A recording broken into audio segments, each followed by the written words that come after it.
I'm in love with the shape of you. As a judge, it's very different because first thing is that you have to be very unbiased. I was in one of the shows as an audience where I was seeing a competition with my friends. So, how did you transition from being a dancer to becoming a judge? Have a really special guest with us, who is an internationally acclaimed artist. As a dancer, initially the first challenge was the family support because I'm in love with the shape of you. We push and pull like a magnet do. Though my heart is falling too. I'm in love with your body. Last night you were in my room. Now my bedsheets smell like you every day, and the song is not gonna end. Anyway, so this is one of my favorite songs. So without a further ado, this is Ritu and you're watching Chatkara School of Mass Communication. So today we have a really special guest with us who is an internationally acclaimed artist with over 24 years of experience. He has trained around 75,000 students. Not just this, but he has also choreographed more than 600 plus weddings and has conducted workshop for about 400 and plus. So without wasting further ado, let's welcome our guest, Mr. Varun D S Rana. Hello, sir. Welcome to the show. hello Ritu, how are you? I'm great, sir. I hope you're doing well. I'm doing well. All right. So firstly, I would like to mention two things. A very warm congratulations for you to have your own dance studio, that is Varun Dance Studio in Sector 27C. And secondly, I've been a student of Sir for around 3.5 months. He came to our university to teach us salsa, bachata, and kizomba. So I'm a student and I'm meeting him after 1.5 years. So it feels really grateful. So thank you so much, sir. I feel really happy to be with you today. Most welcome. All right. So we'll start out with the question. So the very first question I have for you is, how did this journey started? I mean, how did from the very first day till it has been 24 years since you are in this industry. So how your experience has been and how it's going, how it all started, sir. So it all started basically, you can say just like that. There was no plan. I was in one of the shows as an audience where I was seeing a competition with my friends, and I just told them, I can dance better than these people on stage. And my friends started laughing at me, and they said, we can also say the same sitting here.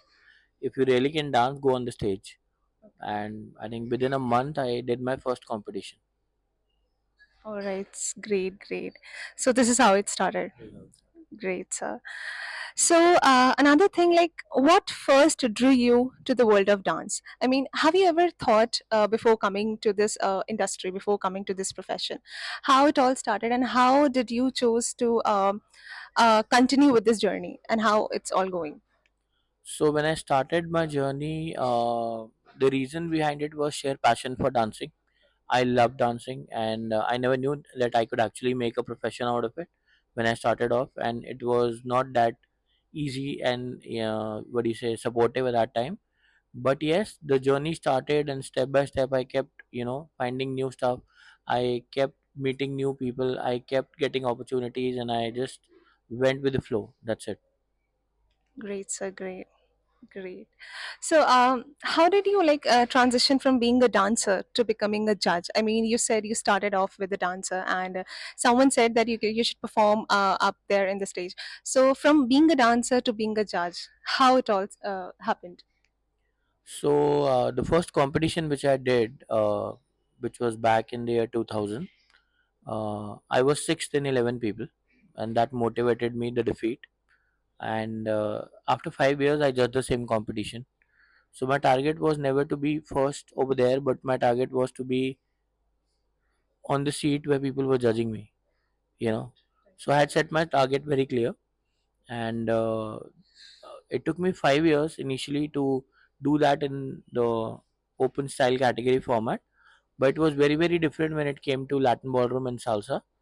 It was way more difficult and had a lot more training required, which I achieved in the year 2019. And then my journey as an international judge started. Well, it sounds. I mean, it sounds really beautiful. I mean, how it has changed from being a dancer to a judge. Great. So now I would ask you, like, what are some of the biggest challenges you faced throughout your career, from as a dancer and as a judge as well? As a dancer, initially the first challenge was the family support, because when I started dancing, there were not this kind of opportunity and this kind of fame in dancing. There were not many reality shows. The one show that we all watched growing up was Boogie Woogie, and nothing else. So we had no clue, that one can actually make a career out of it and what are the opportunities. And yeah, but if you choose a path, you have to back yourself, back your decision, and have to be clear what you want to achieve. And I kept going with it. As a judge, it's very very different, because first thing is that you have to be very very unbiased, because a lot of times your own students are competing, a lot of times people who are competing, and a lot of times you get to incline towards some kind of performances. So you have to be very very neutral. You need to be very particular of what you are keeping in mind when you're judging, and try to be as honest as possible with the job. All right. So, sir, since we're talking about judgment when we dance, so I would like to ask you, what are the main elements you look in a dancer while judging a performance? So, what are the elements you see in a dancer, and on what basis you judge them? So I'll tell you the journey as a judge. It has started from judging freestyle, then entering into Latin ballroom, and then entering into salsa and other styles. Now we've come up with a format for judging which is a universal format, which has nothing to do with the dance style. So the five elements, the key elements when we judge a dance competition are choreography, which can be any style; timing on music, which can be any style; presentation, which can be any style; technique, which can be any style; and your interaction with the audience. So these are the five key features that we look when we are judging, and that is how you get to judge any style which is not dance based. So these are the 5 to 6 elements you see while judging a performance or an individual. All right. So I would like to ask you, how has judging shaped your relationship with dance? Do you still see, or I would ask you, I mean, do you see dance as a way of expression, just as a way of expression, or it is more than that? See, dance will always remain a way of expression throughout. Judging is a part of the job, but anything that I continue in my journey for dance is because of the passion. So you can never lose the passion in this, because any art form, whatever job you're doing, whatever position you get to, if you lose the passion, you lose that the fire for the thing, you cannot be a part of the industry anymore. So you're talking about the fire. So how you kept it going? How you still hold that fire? And with that question, I would also add, how did you build the credibility as a judge? I mean, how did you do that?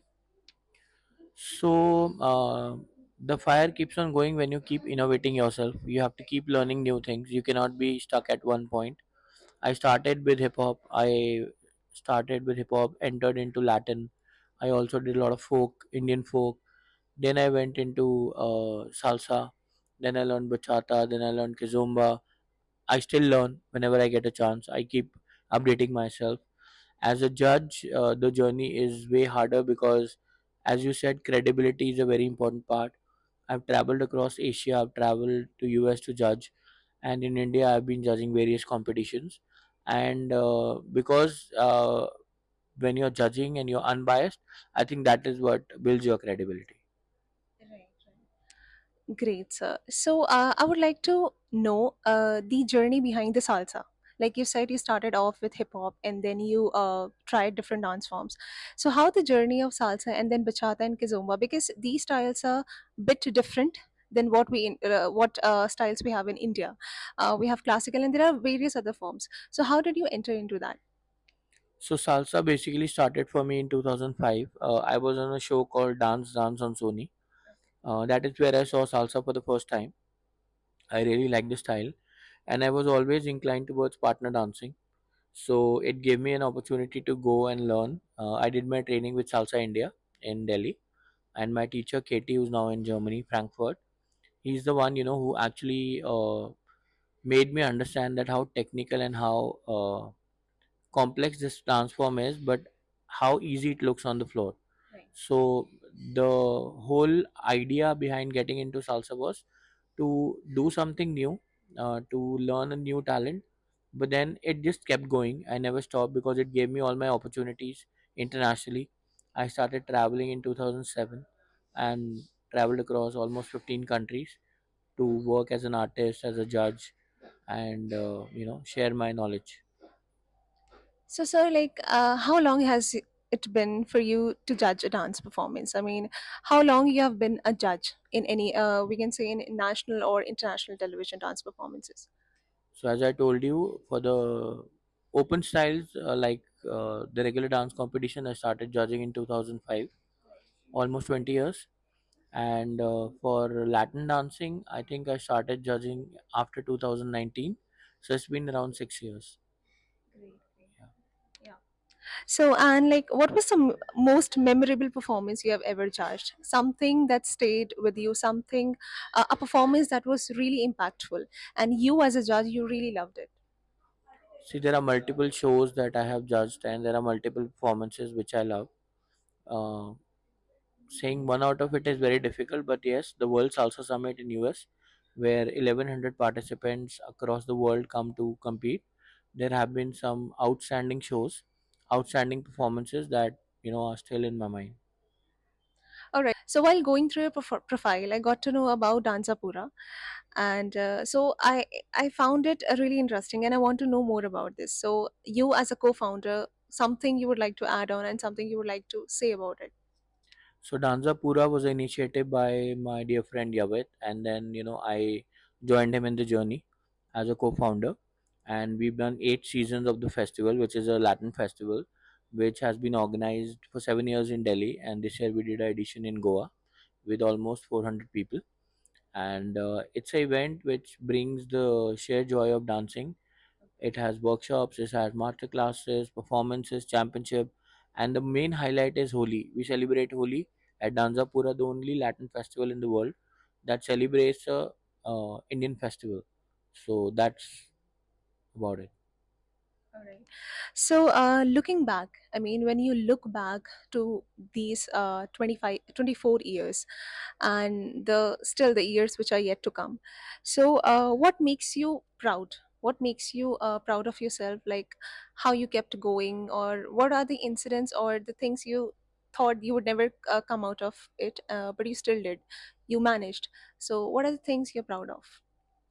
See, there have been many moments to be proud about. The whole journey, the most interesting part of the journey is that if in arts you survive, you become something. So the biggest challenge is to survive. When you start, you don't know where to go. It is such a vast industry, you don't know what to choose. You have to take the right decisions, you have to be with the right people, you have to understand the business part of it, because art is different and business is different. So to combine art with the business aspect is what makes you successful here. And then the journey keeps on giving you challenges, also gives you moments when you can be proud. I have multiple national titles when I started in my competition career, became a judge early. I also got to be the first Asian to be inducted in the World Salsa Summit. I've judged in countries like Philippines, Sri Lanka, Dubai, different competitions, and I'm the only Indian to get the Indian blazer for the Asian Indoor Olympics for salsa when salsa was a part of it. And now we are bringing in a new dance form in India, which is called acro swing, which is going to be the next competitive dance sport. And we are hopeful by 2032 it gets to the Olympics, and we get Team India to be going there. So yeah, the journey continues and new things keep coming up. Great, great, great. So I'm really welcoming. I mean, this new dance form which you are talking about to bring in India. So, okay. So we have talked about the struggles you had. We have talked about the things you were proud of. You said there were many moments. So, I would want to know about your biggest inspiration. I mean, what inspired you to reach here? And I'm sure there are challenges. Whatever you do, wherever path you're in, you will face. You will face hurdles. You will face everything.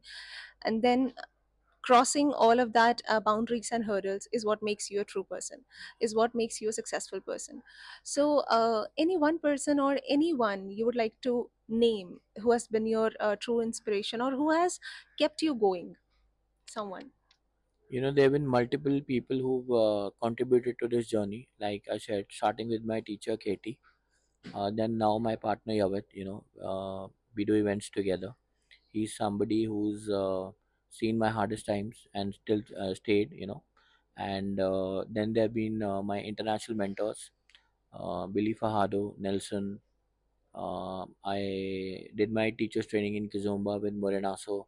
So there are multiple people across, who've been a part of my journey, who've given me support when I needed it, and who also backed my vision when I go and discuss idea. So yeah, you need to have people around you who can actually motivate you, who can put across the negatives in your thoughts, and also give you the right suggestions. All right. So you also talk about the balance between the business and the dance form itself. So how do you strike a balance? And also, is it really difficult? How did you manage and how did you strike a balance between the profession and then the business itself? So the most important thing in arts is to understand the ideology and the concept of business, because to sell art there is no MRP, there is no fixed price. As an artist, when you grow, your price grows. As an artist, when you are not in a mood to work, you can say no. As an artist, you want to work for free, you can work for free. As an artist, you want to charge $1 million, you can charge $1 million. So to keep growing, you have to keep achieving. For keep achieving, you have to be keep motivated with money, and you should know where to price yourself, so that you don't run out of business also, and you keep going and you keep achieving and keep making new benchmarks. So, sir, since I in the beginning of the video I mentioned that you have trained and you have shaped so many students, nationally, internationally, and world championships in dance. So, I would want you to mention your student, any one or two, whom you're very proud of. A student you trained and you shaped that person, and when you look at them today, you feel really proud as a teacher, as a guider. So the first name that comes as a student is Ashna, one of my students, who's the youngest Indian world champion. She was 11 when she came to me. At 16 she became a world champion. Today she's a successful choreographer. She's opened her dance studio. She's working in industry, making me proud every day. And the second one is Bhumika, another student of mine who's gone till the Asian Championship. And then because of her studies and all, she never wanted to be a professional dancer. She still continues it as a passion. But these two girls have really made me proud, and they've got enough, accolades to add to the what do you call uh, the whole journey. All right. So, congratulations to Ashna and Bhumika. All right. So, one advice you would give to the dancer who are preparing for the competitions. So, what advice would you give to those people? See, for competition, the most important thing is originality. Nowadays, what we are seeing, even on television, what I see is most of the people copying stuff from here and there. You can get, what do you say, inspired, but do not copy. Try to bring something original on the stage, which will work, which will show people, that there is still more to be done in dancing. And of course, keep training, keep learning, keep working on your technique. That's it. Great, sir. And one last question before ending our podcast or interview. One message you would give to the dancers, and it same goes to the dancer who are preparing or the dancers who want to be a part of this journey, who want to enter into this profession. So, what message, a beautiful message you can note to them? For every dancer out there, the first thing that should drive you is, as I said, is passion. Dance for passion. Once you understand that you really want to make a career in it, understand the aspect of business related to the passion. And the main thing is, when you lose, work harder. When you win, stay humble. Two very important things. All right, sir. Thank you so much, sir. I mean, this has been a really great time with you, and I'm really grateful and happy to share this couch with you. So, thank you so much, sir. Thanks a lot.